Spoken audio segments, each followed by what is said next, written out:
자, 3월 봄입니다. 학교에 입학하신 분도 계실 거고, 입사하신 분도 새로운 프로젝트를 시작하신 분들도 계실 겁니다.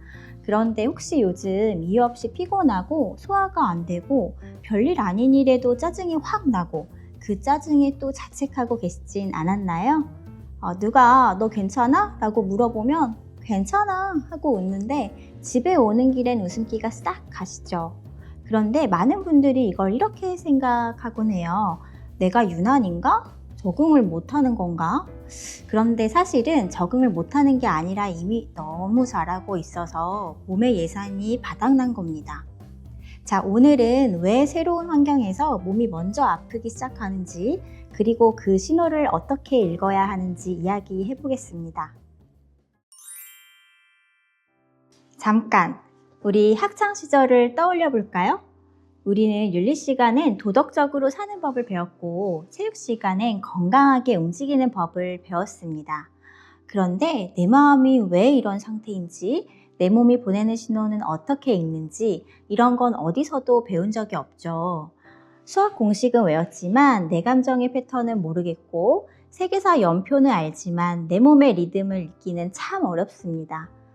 그런데 그렇게 우리는 어른이 되고 세상 앞에 던져지죠. 새로운 환경에서 잘하고 싶고 더 좋아지고는 싶은데 어떻게 해야 할지 몰라 스트레스만 쌓입니다. 주변에 말하면요, 야, 다 그래. 어른이 되면 원래 그런 거야. 병원에 가보면 이상 없습니다 라는 답 아닌 답도 듣고요. 그러면 마음은 더 조급하고 불안해지기만 하죠. 그래서 어느 날 밤에는 이불 속에서 혼자 검색을 해봅니다. 이유 없이 눈물, 갑자기 무기력, 번아웃, 자가진단. 정말 나만 이런 건가 싶어서요. 저는 한의원에서 이런 분들을 매일 뵙는데요. 그분들에게 종종 이렇게 말씀드립니다. 당신 잘못이 아니에요. 배우면 알 수 있는 건데 아무도 알려준 적이 없었을 뿐입니다. 라고요. 이걸 전문 용어로는 정신건강 문해력이라고 합니다. 자기 마음의 상태를 이해하고 필요할 때 도움을 구할 수 있는 능력을 말하는데요. 글을 읽으려면 문해력이 필요하듯이 내 마음을 읽으려면 정신건강 문해력이 필요합니다. 그런데 우리는 이걸 정규 교육 과정에서 어디서도 한 번도 배운 적이 없죠. 국어, 영어, 수학, 사회과학. 시험 과목은 수십 개인데 정작 나를 이해하는 법이라는 과목은 시간표에 없었습니다. 그래서 그 빈 페이지를 어른이 된 지금 우리가 스스로 채워야 하는 겁니다. 그래서 오늘 이 자리에서 첫 이야기를 시작하려 합니다.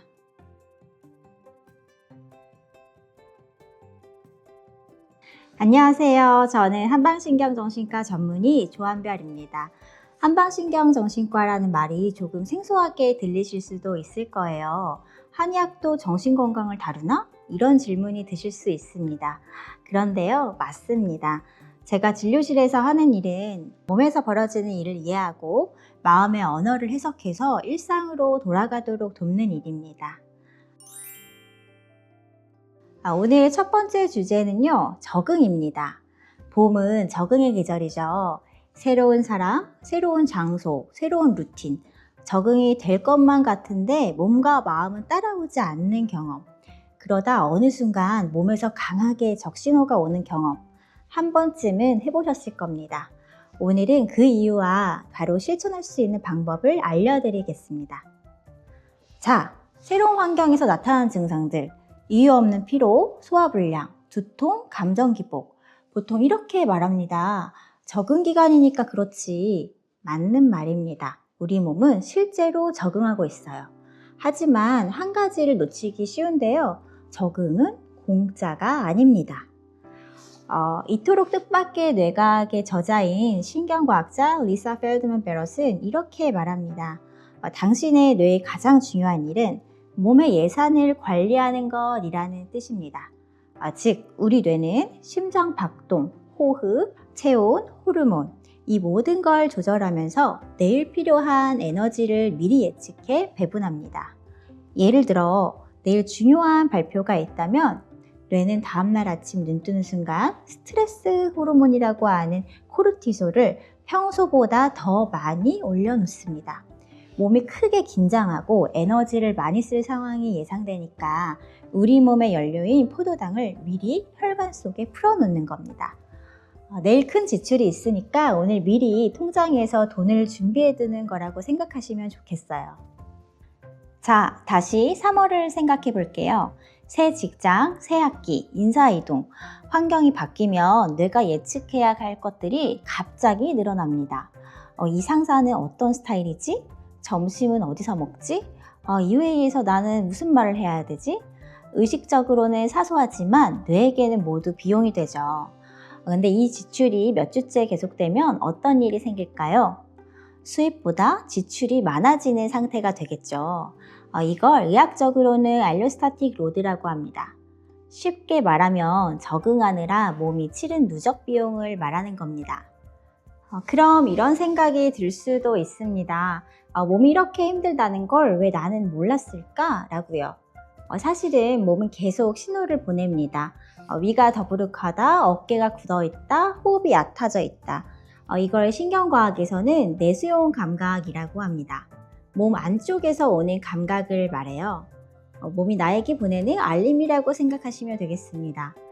그런데 스트레스가 오래 지속되면 이 감각을 읽는 능력 자체가 떨어질 수 있습니다. 몸은 계속 알림을 보내는데 내가 그 알림을 읽기가 어려워지는 겁니다. 그래서 어느 날 갑자기 왜 이러지? 하는 순간이 찾아오게 되죠. 하지만 사실 갑자기가 아닙니다. 몸은 오래전부터 계속 이야기하고 있었거든요. 여기서 중요한 점이 있습니다. 이건 우리가 약해서가 아닙니다. 적응하려고 열심히 버텼기 때문에 생기는 현상이거든요. 그래서 몸의 신호가 읽혀진다면 나 문제가 있네가 아니라 나 지금 좀 쉬어야겠다 라고 봐주시면 좋습니다. 그리고 질문도 조금 바꿔보세요. 나 왜 이러지? 보다는 내 몸과 마음은 지금 무엇을 말하고 있는 걸까? 라고요. 자, 그럼 무엇을 하면 좋을까요? 아까 말씀드렸죠. 적응에는 비용이 있고 그 비용이 누적되면 몸의 예산이 바닥난다고요. 그러면 방법은 명확합니다. 지출을 줄이거나 수입을 만들어야 되는 거죠.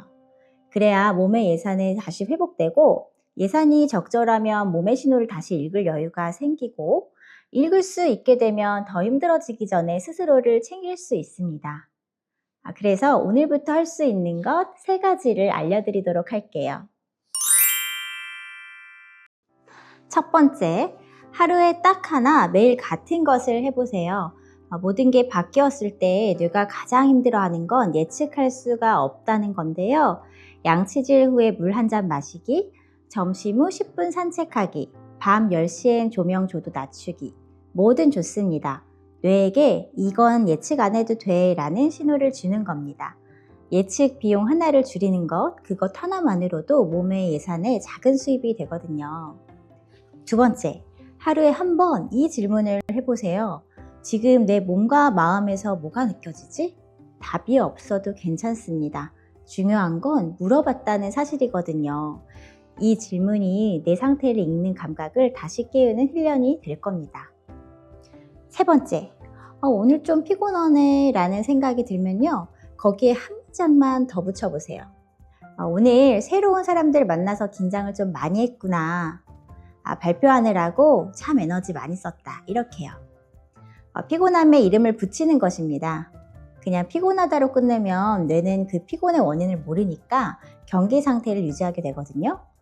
그런데 이렇게 이유를 말로 꺼내면 뇌가 원인을 파악하게 되고 그 순간 경계가 한 단계 내려가게 됩니다. 자, 오늘 이야기를 정리해 보겠습니다. 3월, 봄은 적응의 계절이고 적응에는 비용이 있습니다. 지금 우리의 몸은 새로운 환경에 맞추느라 열심히 예산을 쓰고 있어요. 그래서 피로가 오고 소화가 안 되고 감정이 흔들릴 수 있습니다. 그렇지만 다시 한번 말씀드리지만 이건 우리가 약하다는 뜻이 아닙니다.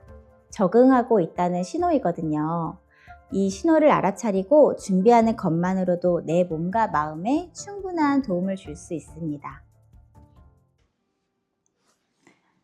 이 동백 보이시나요? 처음에 왔을 때는 꽃봉오리가 한동안 시들시들했습니다. 식물도 새흙에 적응할 때는 에너지를 뿌리에 집중하느라 애쓰고 있을 때가 있더라고요. 그런데 이때 어떤 도움이 필요한지 알아차리고 온도와 습도 같이 환경만 잘 조절해 주니까 이렇게 늦겨울과 초봄 사이에 꽃을 보여주네요. 지금 우리도 그렇습니다. 지금 당장 꽃이 보이지 않아도 당신은 이미 충분합니다. 조금만 기다려주세요. 봄은 반드시 옵니다. 당신이라 빛나는 별, 여기는 고요한 별입니다.